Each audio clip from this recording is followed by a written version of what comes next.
This video is brought to you by Nebula. Today, Canada's government is under threat after Justin Trudeau loses a parliamentary ally. China plans to spend billions in Africa, and a Russian influence operation in the US media is uncovered. From TLDR News, this is your daily briefing for Thursday, the 5th of September, 2024. Yesterday, Jagmeet Singh, leader of Canada's New Democratic Party, announced that he and his party were withdrawing from the supply and confidence agreement he formed with Liberal Party leader and Prime Minister of Canada, Justin Trudeau.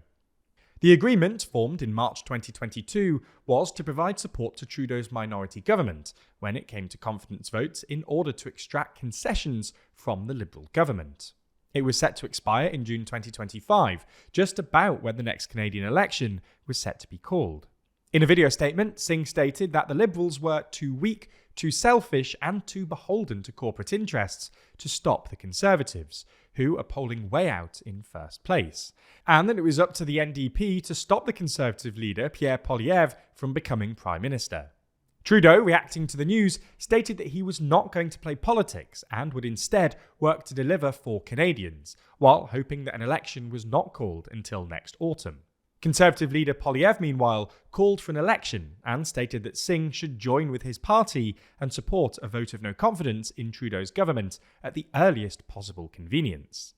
Singh criticised Poilievre in response, saying that Poilievre was worried and should be in these circumstances. As alluded to, Singh pulling support for Trudeau's government does not mean an election is happening. Trudeau can still work with Singh on specific issues, and he also has the option of going to Bloc Québécois leader Yves-François Blanchet for his party support in confidence if needs be. All in all, it appears neither party, except the Conservatives, want an election at the moment. This is due to the fact that the Conservatives are way ahead in the polls, while the Liberals and New Democrats are set to lose a tremendous amount of seats. It's possible that Singh is dropping the agreement as a way to distance himself from Trudeau, as the Prime Minister is currently underwater in public perception by a significant amount. It's also possible that he wants an election now, but it appears doing so would hurt his own party and maybe even his own tenure as NDP leader. Ultimately, time will tell if Canada holds an election by the end of the year, but it seems that doing so would likely only help Poilievre become Prime Minister sooner. There's more on the way, but remember to subscribe and ring the bell for more daily briefing tomorrow. Plus, if you want to support the channel like Francisco Paulo, then consider joining the new TLDR membership program for just $1.99. On Thursday, China's President Xi Jinping pledged a further $51 billion in financial assistance for African countries, saying China is ready to deepen cooperation with Africa in industry, agriculture, infrastructure, trade, and investment. Xi was speaking at the Forum on China-Africa Cooperation in Beijing, where delegates from more than 50 African nations had gathered for the summit. He said that China, Africa's biggest foreign investor, would carry out 30 infrastructure projects across the African continent, covering areas like connectivity and clean energy. Most of the financing pledge would be disturbed through credit lines, while some would be delivered as fresh investment by Chinese companies, and smaller amounts would be provided through military aid and other projects. China has emerged as a major player in Africa, with significant involvement in infrastructure projects and companies investing heavily in things like mining of resources that are crucial for Chinese industry. The relationship has moved beyond just economic, though, as China seeks to forge political ties and alliances. For example, Xi announced other partnership actions, including training for African politicians and future leaders. But with China's recent deals in Africa coming under greater scrutiny, African leaders are likely to put debt sustainability at the centre of their discussions, as well as push for the reduction of the continent's trade deficit with China. On Wednesday, the US Department of Justice charged 2 Russian media executives with illegally funneling funds into an American media organization with the purpose of spreading Russian propaganda relating to the Ukraine war. The individuals, who were employed by Russia Today, the Russian state news network, are accused of funneling $10 million into the network, widely understood to be the group Tenet Media, in order to sow divisions in America and influence the results of the upcoming US elections. This violated the Foreign Agents Registration Act, which carries a maximum sentence of 5 years in prison, as well as the action of conspiracy to commit money laundering, which is punishable by up to 20 years. The indictment further states that at least 2 contributors of Tenet were misled as to the source of the funds, whilst the company co-founders knew that it was connected to Russia. Tenet currently collaborates with many prominent right-wing influencers, including Lauren Southern, Benny Johnson, Dave Rubin, and Tim Pool. Pool, Johnson, and Rubin released statements claiming that the indictment cleared them of any wrongdoing, and that they did not know Tenet was funded by Russian entities. The issue of covert Russian influence during a US presidential election is nothing new. For example, Russian influence ahead of the 2016 election was a major story. With the upcoming presidential election drawing ever nearer, the revelation of fresh Russian efforts will certainly draw attention. For more US election coverage, check out our new Nebula original series, WTF USA.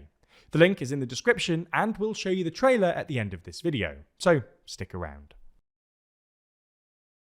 On the 14th of June 2017, a catastrophic fire broke out and engulfed Grenfell Tower, a residential high-rise in West London. The fire, initially caused by a faulty refrigerator, spread rapidly due to the building's flammable cladding.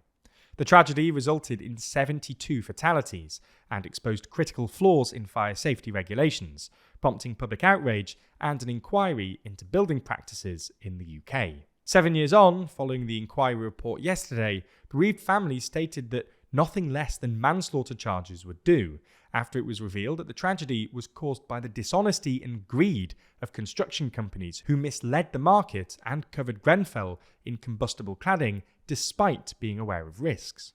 The government was repeatedly warned of safety issues over many years, but failed to act, and residents who raised concerns were dismissed as troublemakers by their local authority and social housing landlord.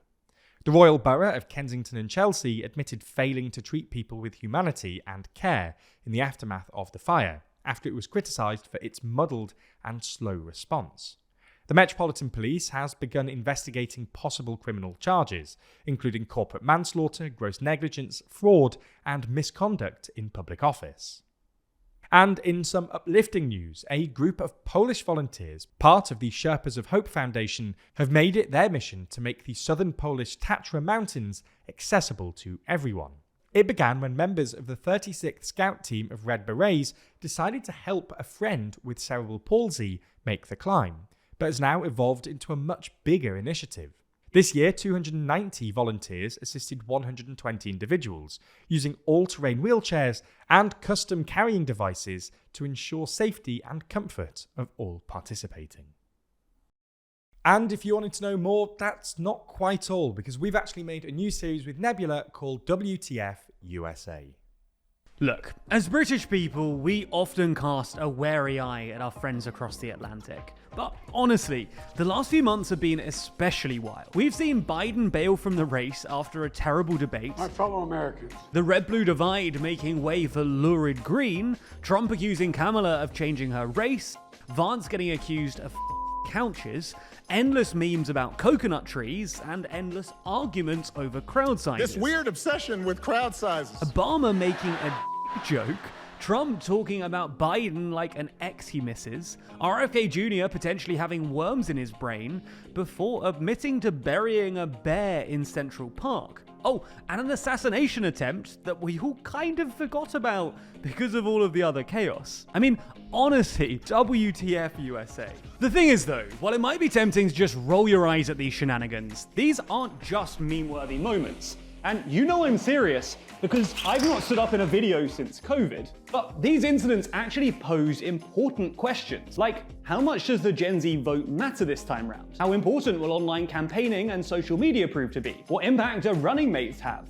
Okay, I don't have words for that one. These are the kinds of things we'll be explaining in our new Nebula original series, What to Follow USA, only on Nebula. Each week, we'll take the moments that have been dominating internet discourse and explaining the true politics under the hood. Look at me pandering to the American audience. We'll be releasing new episodes of What to Follow every Friday through to the election. The fact that it's on Nebula means we've been able to take more risks with this series. The tone and attitude of the show isn't what you'd expect from TLDR. I'm not sure we've talked about fucking couches on YouTube before, but the journalism and reporting is exactly the standard you'd expect ref. Nebula support also means that we can do things differently, create additional content for you, and tackle topics that the YouTube algorithm just wouldn't normally allow for. It's not just this new series on Nebula either though. There's also incredible originals on the platform like Modern Conflicts from Real Life Lore, or the upcoming documentary from Tom Nicholas, Boomers, which takes a provocative look at the lives and legacy of the baby boom generation.